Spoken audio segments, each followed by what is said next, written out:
US politics on social media platform TikTok. The platform, which had been dominated by pro-Trump content, has started exploding with Kamala Harris memes. But get this, the interesting part is that many favourably highlight her demeanour and tie her to popular music or the so-called cool girl anthems. Have a look. You think you just fell out of a coconut tree? You exist in the context of all in which you live and what came before you. I'm just living that life. Fun Dutch coat classic that I still pop every time my track drops. You're jealous. I'm just living that life. Everything is in context. Look, I don't get it. I don't get it. Somebody please explain it to me.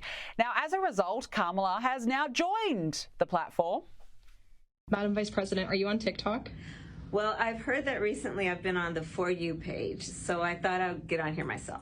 Joining me now is Sky News contributor Beau Davidson. Beau, good to see you as always. Look, it's all well and good for Kamala Harris to think that she's down with the cool kids, but will all those TikTok likes and Gen Z follows actually translate to votes?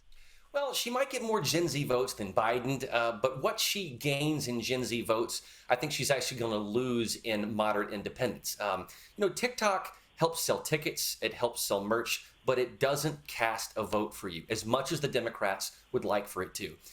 Kamala has no wow factor. She's meh, at best. So remember, Trump was the one who got on TikTok first. So actually, Kamala's late to the game on this one. Yeah, I think meh is certainly the best way to describe her for sure. Beau, how can this woman seriously be the next US president? Kamala Harris launched her campaign, Beau, would you believe, with drag queens. Have a look. And your vote is your power. So please make sure your voice is heard this November and register to vote at vote.gov. Can I get an amen? Amen. Now on with the show. And remember, you better vote.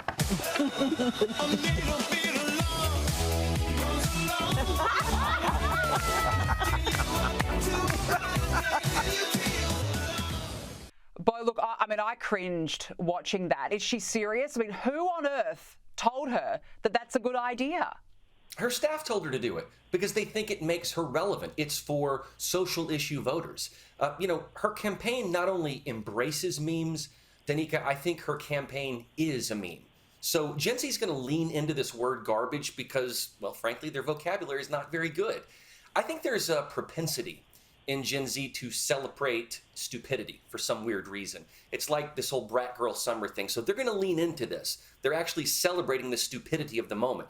To adopt that is cringe, albeit trendy cringe, but it is cringe. And her team has been using this Charlie XCX music for some reason, this brat girl summer stuff. There's actually a song, Danica, I want to point out to you that's in that album called I Might Say Something Stupid.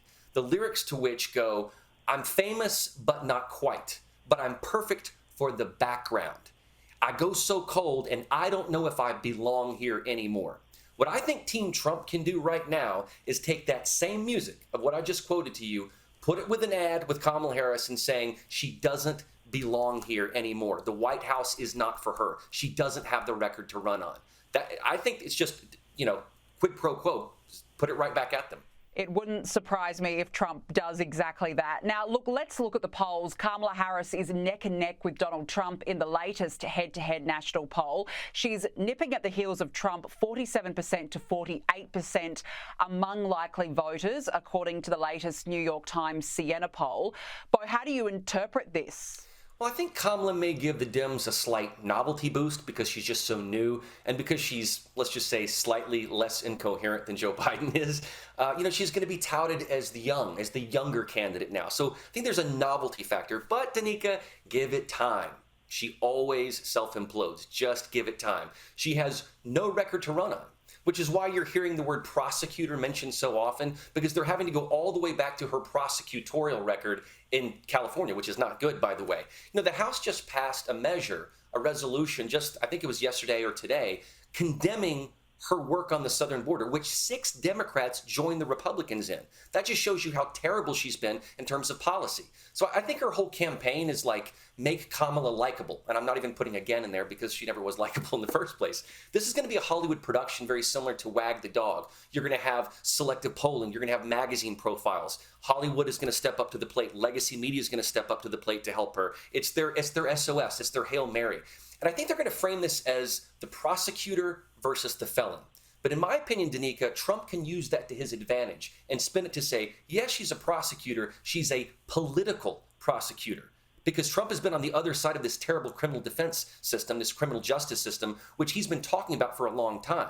And frankly, I think that means that African Americans are going to empathize more with Donald Trump than with Kamala Harris. And before we let you go, do you think that we will see a presidential debate between Harris and Trump? I certainly hope so. I don't think this notion, this gaslighting that he's running away from it, that he doesn't want it, is absurd. He will take on anyone, and the Team Trump has already been ready for this. They're prepared. It doesn't matter if it's Joe Biden, it doesn't matter if it's Michelle Obama, it doesn't matter if it's Kamala Harris. I think Trump actually relishes coming into a debate with her. I think it'll be a piece of cake for him. So I don't think he's backing down at all. I think the truth of it is we don't really know if she's really the nominee yet. I mean, this is not the democratic process, Danica. So I think they're sitting back and saying, wait, you were the vice presidential nominee. Now we think you're the presidential nominee. We're just not sure. We'll take on anybody that comes our way.